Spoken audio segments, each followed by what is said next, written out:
Hi, my name is Rob Mucha, and this is my poster board for Intruder Alarm. The aim of this presentation was to explain how infrared can be used to create a proximity sensor for a theft deterrent device, and using relatively few components. The circuit comprises of 4 stages. The first stage is the sensor itself. The second stage is the compare stage. The third is the oscillator stage, and the fourth is the alarm itself. So as you can see in figure 2, I have a PC board shown. This is the layout that I chose. KiCad has a nifty little feature that will allow you to look at a 3D model of the board, and that's what I've shown here. This was the tidiest design that I could come up with. However, it's not the most space-saving. There is a dead spot in the bottom left-hand corner where there's no components laid out. But as far as my rat's nest, it was the most efficient way to organize everything.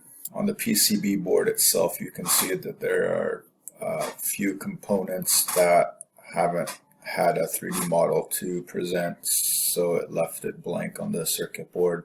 The buzzer, the actual IC chips themselves, a potentiometer, a connector, and another potentiometer were left off, but it does present a pretty nice picture for the designer.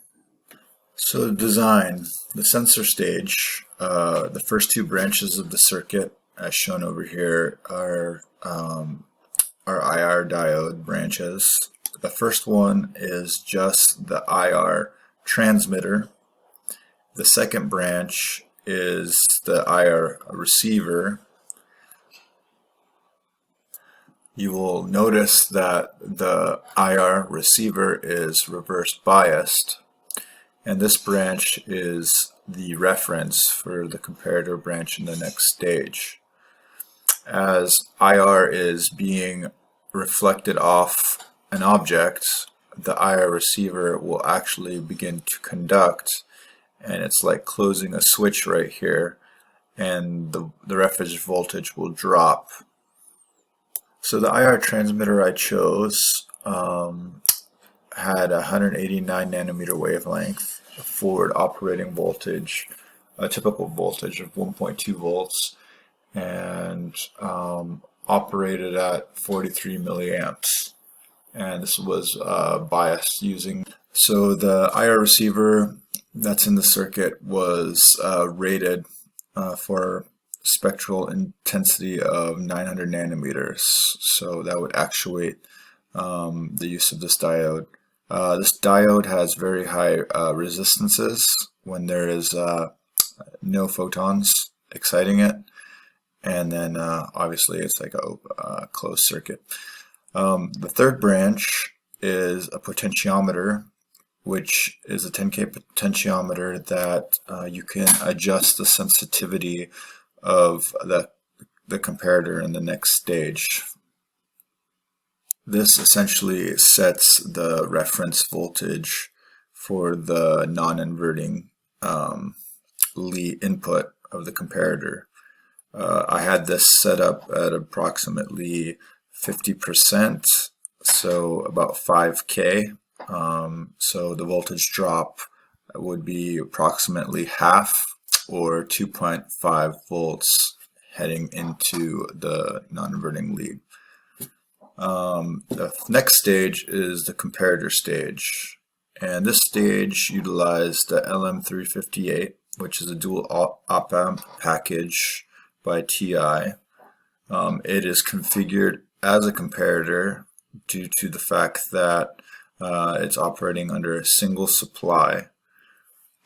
The reason it's able to operate as a comparator, as you would know, is that the open loop gain times by the input would either make the comparator go positive or to 0, since there's only a single supply. So as I stated earlier, the non-inverting lead into the comparator is set at approximately 2.5 volts. And to the negative input, there is 5 volts. So that means that since there is a larger voltage at the negative input, that would make the output of the comparator be 0. So what I just described would be the default setting with no object in front of the sensor. Now, if an object was in front of the sensor, essentially the switch would close and all that 5 volt potential that was at the non-inverting input has gone nearly to 0, and the voltage at the other input is much higher, and it would cause the output of this comparator to go high.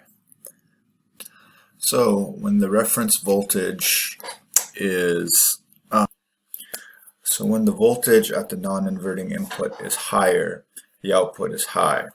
This will cause this red LED to turn on and then create a high signal into the next stage, which I'll cover next. The oscillator stage consists of a 555 timer configured to run as an oscillator when the reset pin goes high from the comparator stage. When the pin is low, the output of the timer is low. The 555 timer's oscillation depends on 3 components: R5, R6, and C2. As C2 charges up to VCC, the time it takes will create the period of the frequency wave at the output. And finally, the alarm stage. The user warning alarm consists of a capacitor that filters out the output from the 555 timer to the buzzer. The CEM 1203 buzzer operates at about 5 volts, and it's rated for a frequency of 2048 Hertz.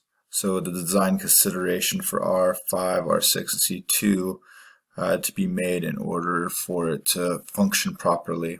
My initial configuration made the oscillation so high that it was completely inaudible.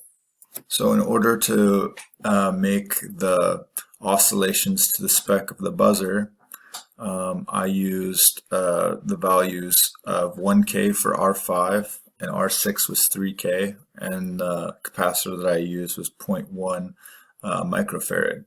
As you can see in this figure here, we have a square wave and of the desired frequency that we need for this circuit. The next simulation here in figure 5 shows the voltage outputs and inputs into the LM358 comparator. On the left, we can see that the output is high because the voltage at the potentiometer is higher than it is at the photodiode, which is at 0. And then inversely, on the right hand side, we see that the voltage output is low because the potentiometer's voltage is lower than what it is at the photodiode branch. And I also wanted to mention figure 3. This is also the circuit board layout in KiCad. When you're laying out your PCB board, there's all the interconnections of copper. The green trace is the copper that's on the top side of the board, and the red trace is the copper that's laid out on the bottom of the board. Perhaps the most difficult process in this entire project was trying to lay out the components on this board without missing an interconnection. Fortunately, I did spot a few errors when I ran an error checker and found that several components were not connected properly or didn't have a clearance, so I had to rearrange the circuit board several times to make it work. Well, this concludes my project for the intruder alarm. As you can see, it can be created fairly easily with a handful of components, and simple conceptual design. Thank you. Hi, my name is Rob Mucha, and this is a project for Electronics 3 EE325 with Christina Crespo. My project proposal was an IR sense circuit, and if you look right here, this is a circuit built in KiCad.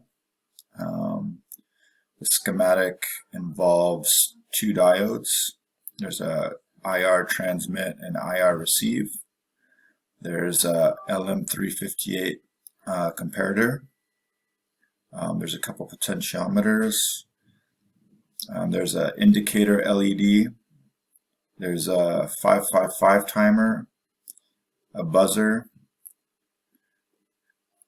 So basically how the circuit works is this branch of the circuit transmits an IR signal, and if anything's reflected back, the IR receive diode creates a voltage drop against, and that voltage drop is compared to a reference voltage from this branch. If the drop is big enough, the op-amp will drive high and will trigger this reset button to make the 555 timer oscillate, and that oscillation goes through output, a capacitor, into a buzzer to indicate there's an object in front of the IR sensor. So let me show you the circuit that is built. I did it on a breadboard first because I did not want it to be not working. I think I did everything correctly. Here's my circuit board from Osh Park.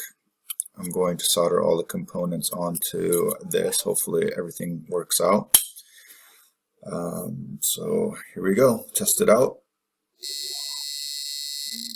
And as you can see, as my hand gets close, it starts to go off. I have waveforms running from my Discovery, and you can see the yellow line is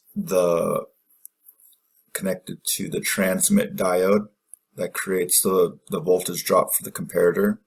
So as I get closer to the diodes, you can see the drop gets bigger and bigger and bigger.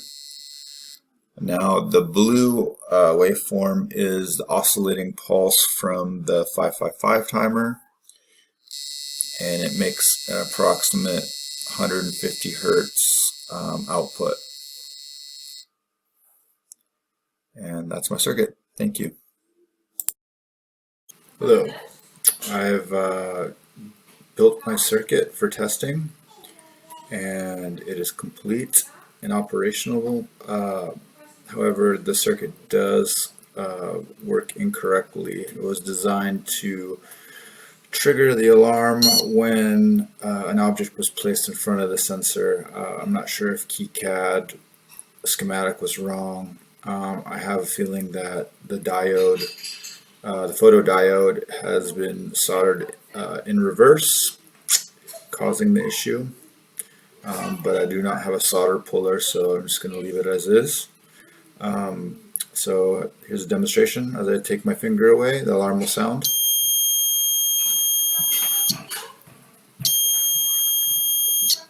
And that is my intruder circuit. Thank you.